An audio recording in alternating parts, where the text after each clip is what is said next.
activity. Can you offer us some simple weight loss tips, please? I was in Chennai a few years ago and I was talking to some of the business community in Chennai.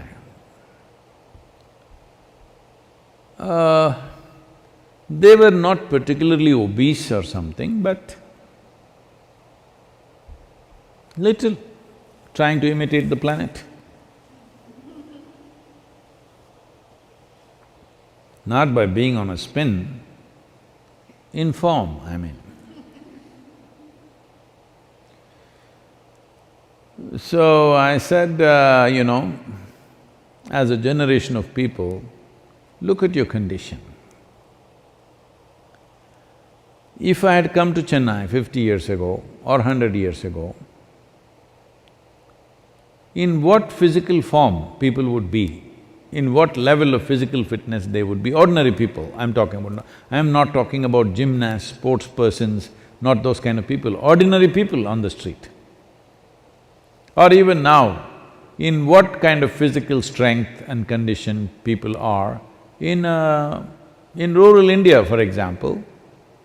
I said, see, suppose it so happened, you were walking on the street and you saw a tiger, a wild tiger, hungry one. How many of you can at least climb a tree? And this is a spectacular show, a tiger on a Chennai street. This is not a everyday happening, it is something you must enjoy. But how many of you can climb a tree, which is the trunk of it, usually the city trees, what is on the avenues and stuff, is not more than 8 to 12 feet.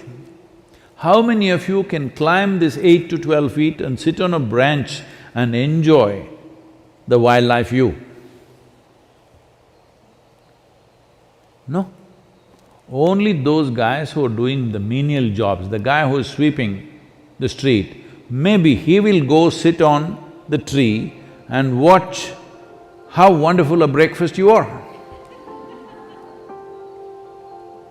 Why have we become like this? It's not that tiger is where is the tiger going to come? That's not the point. Why are you in this condition that you cannot do anything physically anymore? All you can go to office and come back. Those things are also necessary in today's world, but is it not important that you are in some way physically competent? Physical competence is a reflection of your physiological strength. And your physiological strength in many ways is the foundation for your psychological balance. It is no more in question.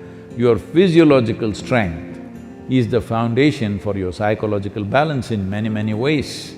We've always been saying this, the yogic sciences, but people have been laughing at it because everything is keyhole. People say brain is a separate study. That's why yesterday I confessed with all the neuro experts, see, I don't have a brain.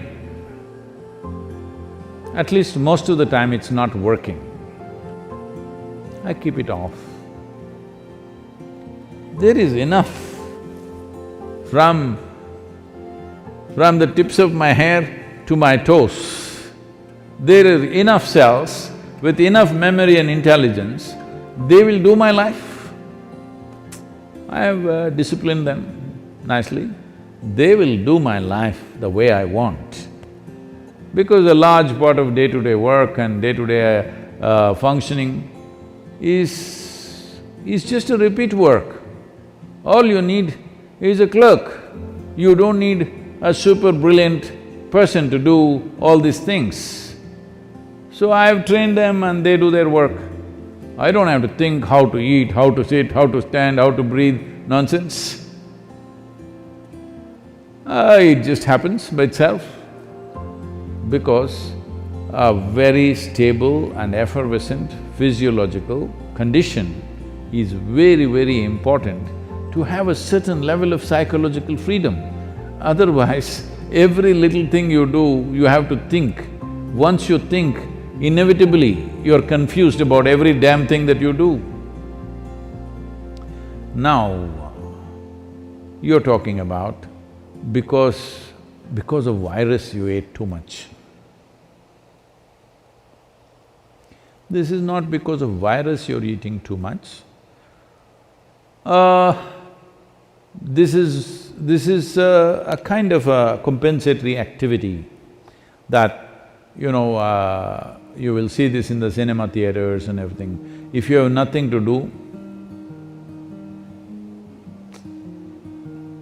never before in the history of humanity was food simply available like this all the time. It's a wrong thing, that everywhere you walk there is food. It should not be. I see some of the corporations in America are organizing like this. Food and toilet should always be within whatever 50 feet or 100 feet, something they've fixed, 50 feet I think. Within 50 feet of wherever you are, there must always be food, and that food is usually 1 month old, of course, and there is a toilet. No, I think food and toilet both must be far away. Then you will keep your physiology in a conscious condition. Everywhere there is toilet, it's not good, because body has certain resilience. You wanting to run to the toilet is not just physiological, sometimes it may be when the body, at some time it is disturbed, at that time it may be. Otherwise, in normal conditions, it is more a psychological condition than a physiological condition. That all the time you want to message, not because you have something very significant to say, it is simply because it's a release. Similarly, going to the toilet is a release, sexuality is a release, wherever, whenever, whatever, all the time the same things, because you are building up nonsense within yourself all the time, you need a release, all the time release. These things are being openly talked about as part of psychiatry, that you must find release. Why are you pent up? I think in one of the interviews, some journalist was asking me, Sadhguru, what do you do to unwind yourself? I said, what? Why will I wind myself up, first of all? I don't wind myself up and then want to unwind somewhere. What are you? Are you a grandfather clock or something? You wind yourself up. Even the watch doesn't need any winding anymore, it runs by itself. Why are you winding yourself up? This is simply because you understand life as an accumulation. Yes, body is an accumulation, mind is an accumulation, but life is not an accumulation, it's a phenomena that's happening. If you have not tasted that phenomena, you know only accumulations, you always think the safety is in accumulation, whether it's wealth, money, this, that, and body. But at least your money you can keep it in the bank, though it may be heavy in your mind. But if you accumulate too much body, you have to carry it around every moment of your life. And in the world today,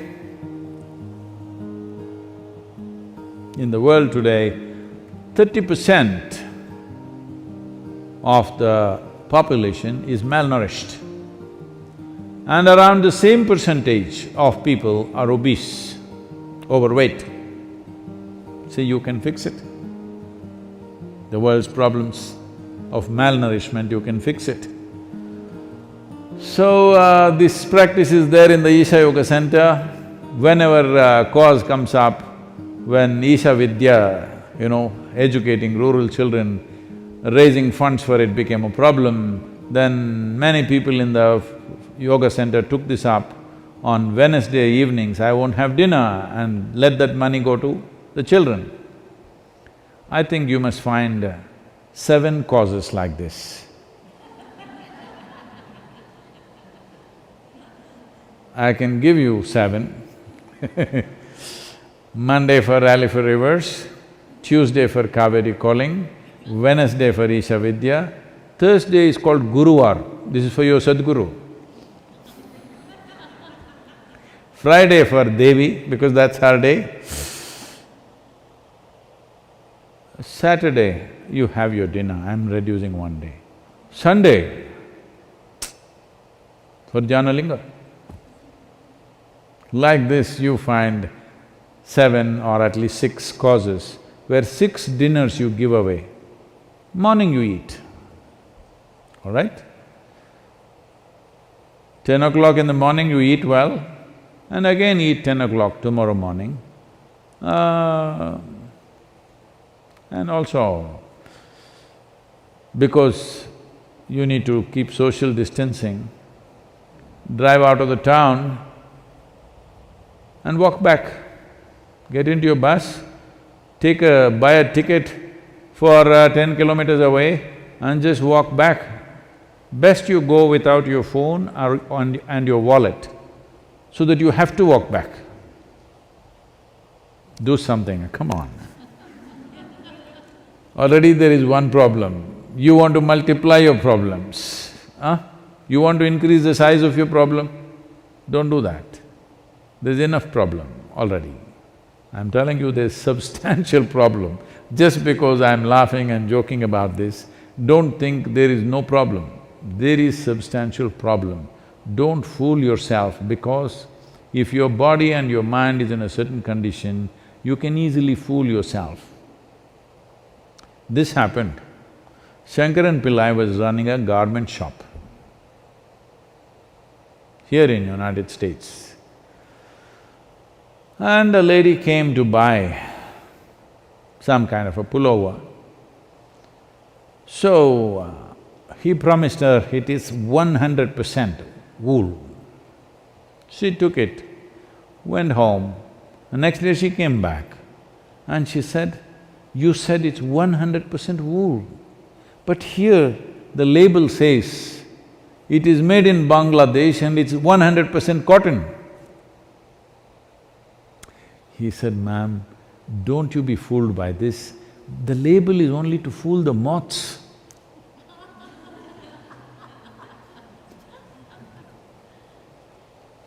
Like this, there are so many labels all over the world, don't go by that.